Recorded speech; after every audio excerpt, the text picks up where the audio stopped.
ரொட்டி கடை வைத்திருந்தார் ஒருவர். அவர் கடைக்கு வெண்ணெய் சப்ளை செய்பவர் மீது அவருக்கு வெகுவாக சந்தேகம். தன்னை அவர் ஏமாற்றுவதாக வருத்தம் இருந்தது.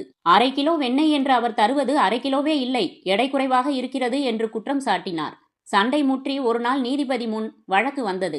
வெண்ணெய் வியாபாரி தன்னிடம் கொடுத்த வெண்ணெய் பொட்டலத்தை நீதிபதி முன் நிறுத்து காட்டிய ரொட்டி கடைக்காரர், பாருங்கள், 450 கிராம் தான் இருக்கிறது, இப்படித்தான் என்னை பலமுறை ஏமாற்றி இருக்கிறார், இவரை தண்டியுங்கள் என்று கூச்சலிட்டார்.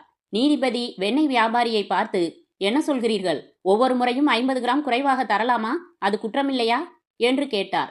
ஐயா, என்னிடம் எடைக்கல் கிடையாது, அதனால் 500 கிராம் எடையுள்ள பொருள் ஏதேனும் ஒன்றை எடைக்கல்லுக்கு பதிலாக பயன்படுத்துவது வழக்கம்.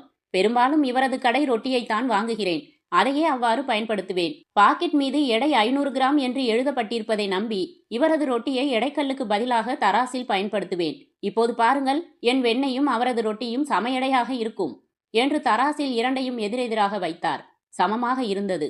எல்லோரும் பிறர் தன்னை ஏமாற்றக்கூடாது என்று நினைக்கிறார்களே ஒழிய தானும் பிறரை ஏமாற்றக்கூடாது என்று நினைப்பதில்லை.